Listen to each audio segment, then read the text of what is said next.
Hey guys, what's up? Welcome back to my channel, and if you are new here, then welcome. My name is Priya, aka Beauty and the Books, and if you can't already guess from that title, we do all things beauty and book based here.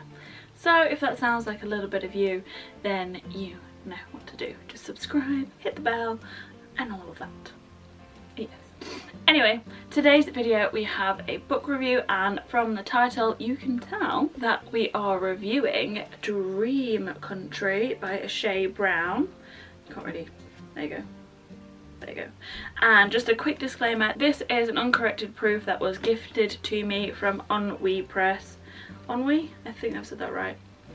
Sorry otherwise. But this review is in no way sponsored, affiliated, or has been skewed by the fact that this was a gifted copy. So now that we have that out of the way, today we are reviewing this bad boy, and I'll just put a little synopsis up there because it's a lot going on. But what I can say, if you like the whole concept of gods and stuff, then you might like this. You might like this. So basically there's three siblings and they're triplets and they are gods and they all have their own realms and they're all in a bit of a big feud, but they're all separated by these gates which are deadly to some of them, deadly to the others. And yeah, so Horn is deadly to one god, whereas Ivory is deadly to the other, but then Horn and Ivory are deadly to the third god. Does that make sense? I hope it does. Anyway, yeah, let's get on with the review. There is interchanging point of views in this, so even though it's not actually marked, and it is also in the third person, it does kind of have set segments for each character. So even though it is third person, one chapter will focus more on Taurus's experience and the other chapter would focus more on like Fanta's experience. So in that way it's interchanging. But it is also the third person, if that makes sense. At the heart of this novel, I don't even know if it's going to be like a sequel or anything, but the heart of this book, there is the mystery of who killed their mother, and their mother is the goddess of night, I think. So the whole kind of underlying mystery is who killed them, and these three siblings are suspect in that murder because neither of them can remember it, neither of them give any details, blah blah blah blah blah. But then there is kind of like another plot that runs alongside this concerning a human child, so to say, and this human child kind of shakes up the worlds of the gods in more ways than one, and they're basically going on a quest to figure out what is with this human child and why it's causing so much disruption in the realm of the gods.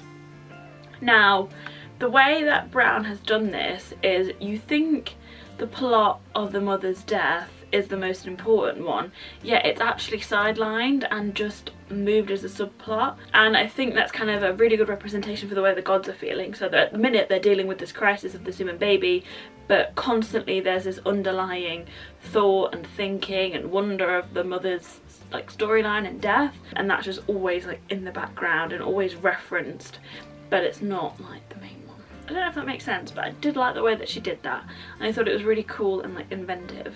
Okay, I just decided to move my hair out of the way because it's really annoying me. I love, overall, the whole concept is pretty cool. I've really been enjoying reading books concerning the gods and different types of mythology separate from Greek and Roman. So it's really enjoyable to read a different culture's mythology. And it wasn't too hard to follow because I've read quite a few books like this in the past where the mythology has just overwhelmed me, and because I don't know anything about it, it's confused me and just I've not enjoyed the experience. In saying that though, the ending was just really abrupt. Like, it just all of a sudden just came out of nowhere. So the novel itself was pretty slow paced, really easy to read, like, you know, just ebbing, flowing, and then like boom, the ending came and you're like, well, where did that come from? And I think she spent too much time in the middle and the beginning of the book and just didn't develop the end enough for it to, you know, I just would have liked it to have been explored a little bit more and for there to be like more sense of it made, because it just kind of came and I was like, okay, well, so this is what we're doing. I like how it ended, but the build up was just too rushed for me. I would have preferred there to be just a little bit more exploration. The world building was pretty good. Could have been better, I think. This whole book, I think on a whole for me, was pretty average. It was a good read, it was nice and easy, it was interesting, but there was no big aha and big climax and big like moment for me. There was just the other like, oh okay, that's cool, but there was nothing like really intense that like got me. What I didn't mention earlier was that even though it is kind of written in the third person with kind of certain focus on different characters at certain times, it's also interjected by these things called the theologies, which give the reader a little bit more information concerning the gods. So if I try and find one, so it's the Holy Theologies, book 1 verse like 2 or whatever. But what this what this does is kind of give you the information about the gods and maybe like where they grew up. So that one specifically was about the All-Mother, which is the, you know, the goddess of night, the All-Mother's pregnancy, and it just gives you more information about the triplet. But yeah, so I mean overall it was a really interesting concept. I did enjoy the concept, I enjoyed the characters, I liked how each of the triplets embodied a different type of like god. So you had Theo, which was the god of sleep, you had Fanta, the god of dreams, and then Torres, the god of nightmare. And I do like how, you know, they could use their powers in different ways, and I thought it was pretty cool. And then the whole concept of the realms, what separated them. So basically the whole concept I really enjoyed.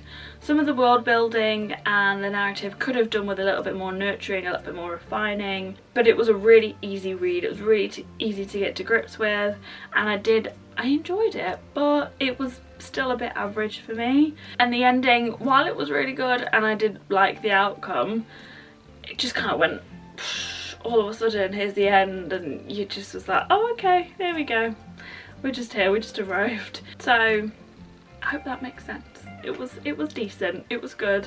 If you're looking to maybe like step into this world of like gods and goddesses, then I would recommend it because it's really easy to get along with and it was enjoyable. Just nothing groundbreaking for me, I'm afraid. So yeah, that is it for today's review, guys. Sorry it wasn't a little bit more, I don't know, positive, but it's just how I felt and we cannot help that. Anyway, huge thank you to Onwe Press for gifting me that copy. I really appreciate it. But anyway, thank you guys very much for watching. This is the end of my review. If you have any suggestions of books that you would like me to review, please leave them in the comments.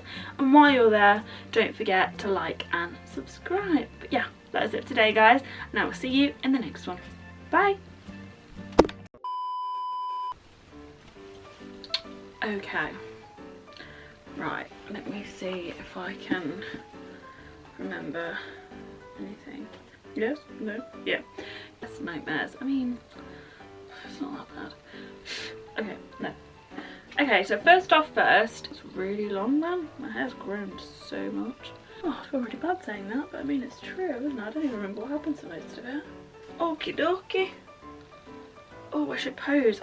I always forget to do this.